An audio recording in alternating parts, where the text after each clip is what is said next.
this video, we're going to talk about OneDrive. Now, you might remember from one of the previous videos that to get to OneDrive the first time, or if we've never signed up for Office before, we have to go to Microsoft Office Online. So, easiest way to do this is go to office.com.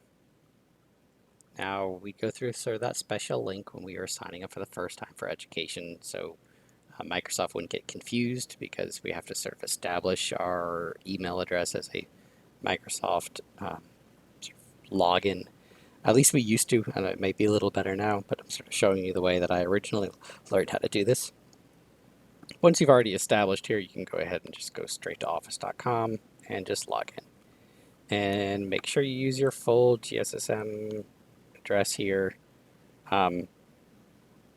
If you don't use it, it's probably going to tell you it doesn't recognize your Microsoft account.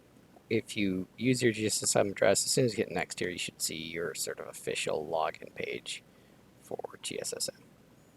And we'll log in, and I'm not going to stay signed in. And we're right back to that Office 365 page. Now, again, we're going to talk about OneDrive, so let's just click on it, and I'll show you the kind of thing you'll see here. So OneDrive is a cloud storage location.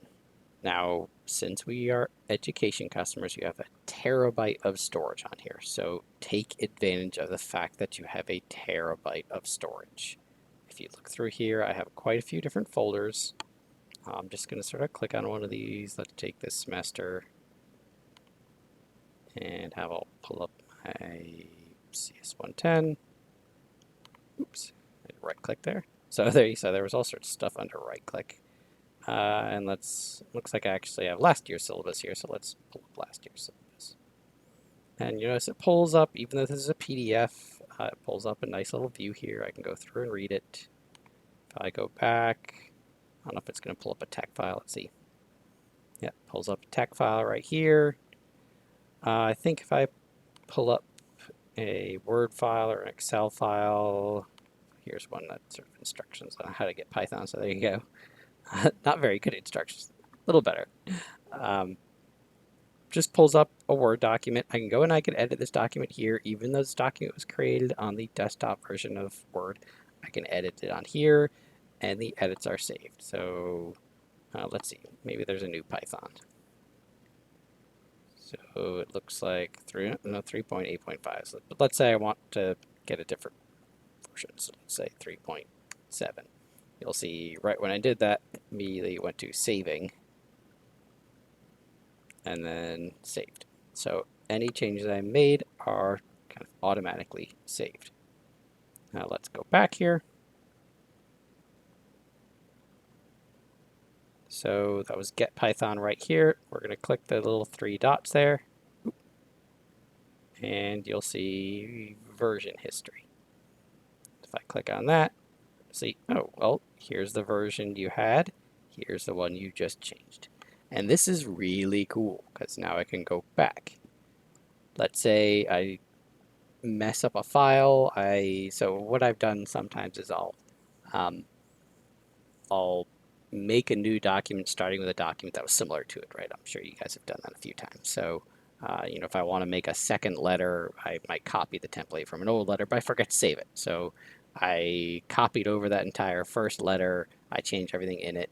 I save it, and then, oops, I forgot. That's not really what I want. I want to, I wanted to create a new version, or I want to do a sort of a save as rather than write over. Well, I can recover it through version history. So I can just go to the version history, I can pick up the old one, and then I could save that as something else. Or I could save the new one as something else and go back to the old one and save that as the original file. So this is really kind of cool.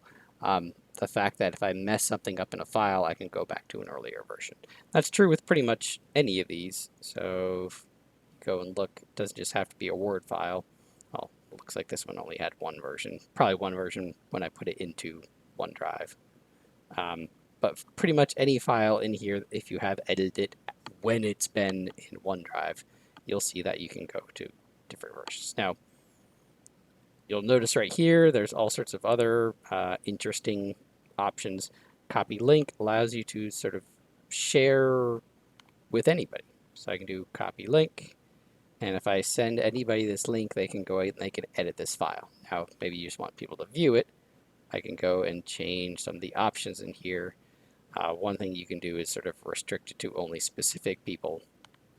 Let's say I just want Mrs. Dostert to be able to see it. So I'll send to her, hit apply, and then she can edit it. If I want her to just read it, I can say apply here, and then she'll be able to, so we'll just go ahead and do it.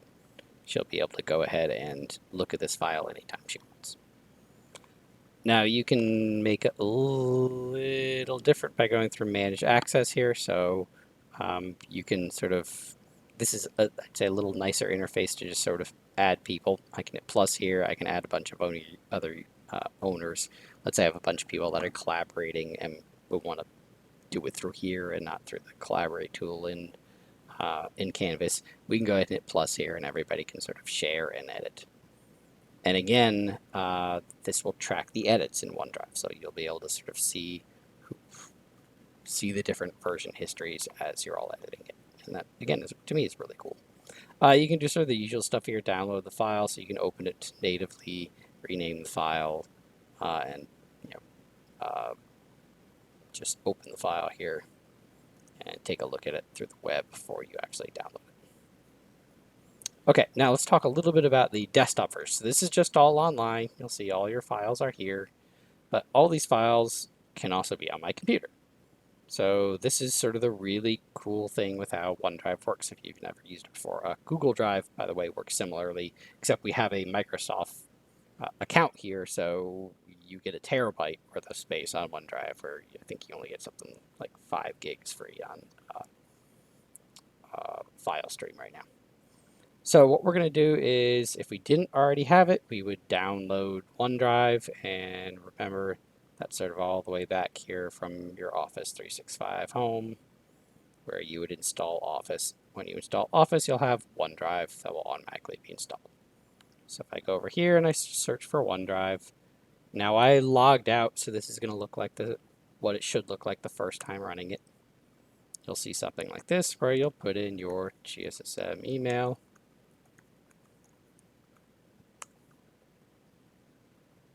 Now, since I'm already logged into this computer, I don't think it's going to ask me for a password because I'm logged in with my GSSM email. I already have stuff here, so you might see something a little different, but it's going to ask you where you want your OneDrive folder. By default, I believe it's going to look exactly like this because I think you all have SCGSSM associated with your accounts. So you'll probably see whatever your login location is on Windows. Again, if you're on Windows, if you're on Mac OS, you'll see something a little differently. And then you'll see a folder here that's probably OneDrive-SCGSSM. You can change this. So if you want to put this somewhere else, you can put this somewhere else.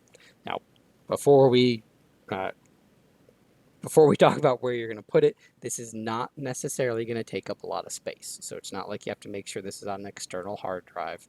I know I said that you have a terabyte worth of storage, but that terabyte is not necessarily stored on your computer. So it doesn't need to be somewhere where you have a ton of storage.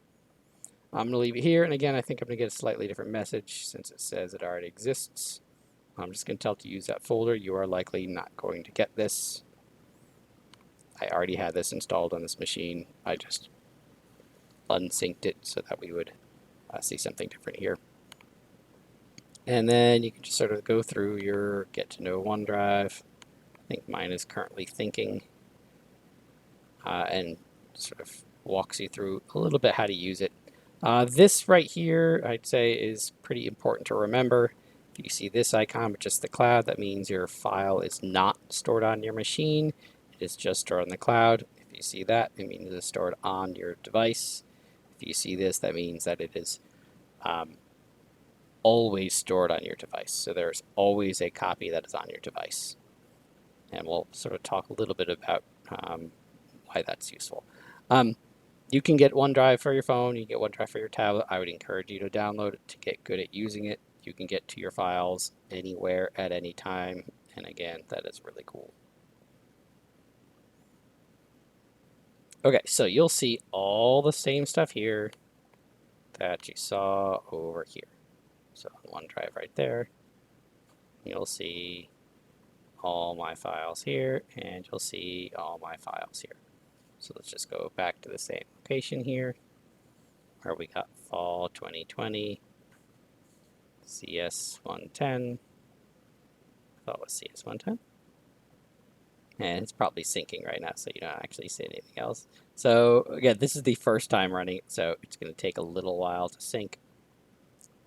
You'll see the start of it, and you'll see right under here in OneDrive, you'll see how it's processing changes, so you just all populate in the background. Since you're running this the first time, it needs to go and basically pull everything.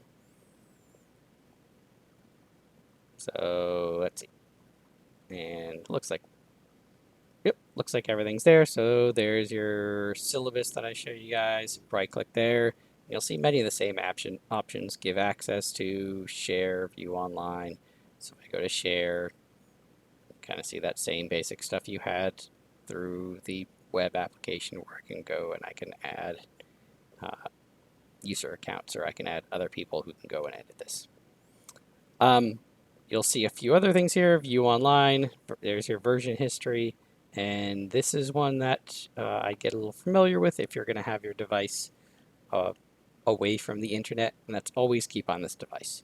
If you pick that, what it's going to do is always keep a local copy.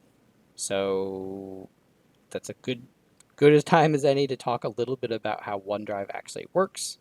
There's really two ways for OneDrive to work. If I go right here where you see OneDrive, you click on it, I'm going to go to Help and Settings. And over here, I'm going to go to Settings. Now this first page here, Settings, you'll see right away under Account, tells me how much I'm using. I'm using 16.1 gigs of my terabyte. And you'll see how much is actually used on my PC. Only 1.1 gigs of this 16.1. Now I'll show you why. So right here under Settings, I have Files on Demand. Save space and download files as you use them. You do not have to have this on. I have this on because I use many different computers during the day, and I don't want every computer to have to download every file. That, and I'm pretty much always connected to the internet. If I'm not connected to the internet, then I'm out in the middle of nowhere, and I really don't need to be using my computer right now. I would suggest you have this on if you do know you are going to have pretty constant access to the internet. If you don't want this on, then it is going to store everything on your machine. So if you have a terabyte of stuff in OneDrive, it's going to take a terabyte on your machine. Now you may want to have this on, but keep certain things. And that's why you'll see here it says I'm using 1.1 gig, because I have some videos on here that I recorded through these help videos that are stored locally and are stored on OneDrive, so I can download them a little easier and edit them without having to pull them from the cloud every single time. So I would say get pretty good at doing this, because this is really sort of free storage. And let me just pull up Word. And this is just a generic location. So if I go to Open, you'll see right here, I can go and treat this just like it's a folder on my computer. So again, my settings make it so that these files are not stored. But Word doesn't know that, right? So this doesn't know that these things aren't stored on my computer. I can just pull them up like anything. So I can go and I can pull up, let's see, where was that one? There's one in the CS110, that was Get Python, right? I can pull this up, and it's going to act just like it were native to my computer. Now, every now and then, it may take a little while to download something. If you have something a little big, it may take a little while. Let's see if we can find something. Let's see. Okay, that's big here. Oh, looks like that was the biggest thing I got. Let's see. Math book. That's probably pretty big. So if we double click on that, there you go. It's going to tell you it's downloading. It's going to take a little while, so it's essentially downloading this off your cloud, and then it'll be stored on this computer temporarily. So that was a pretty big file, so it takes a while to get it, but now, again, it acts just like it's on my computer. I can open it, I can go through this, and if you look over here, there's a little check mark on that. So essentially what that means is this is storing a local copy right now. This is stored on my computer right now. That may go away. It may clear this at some point because it doesn't need to be stored, because again, that first setting I had where this acts sort of as temporary cloud storage. Now if I right click on this and I go to always keep on this device, you'll see the icon changes. That means that I'm never going to have to download this again. I'm going to keep doing this every single time. It's always going to be stored on this device.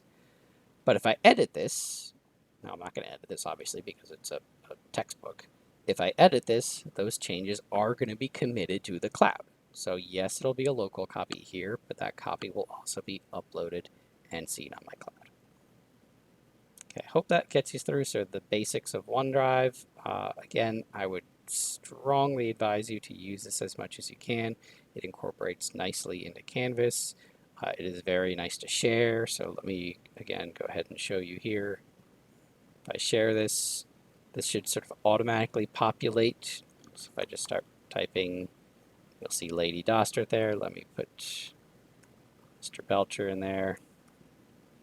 And you'll see the names for anybody within our system at GSSM is automatically going to be populated here, so it makes it very easy for you to share with people, very easy to collaborate through OneDrive. When doing something like Dropbox or Google Drive, is probably going to be a little harder because you have to go search for email addresses and everything. So I would suggest you start using this. You will never have a problem with losing a file or having a hard drive go corrupt and losing everything if you get good at storing everything on a cloud drive.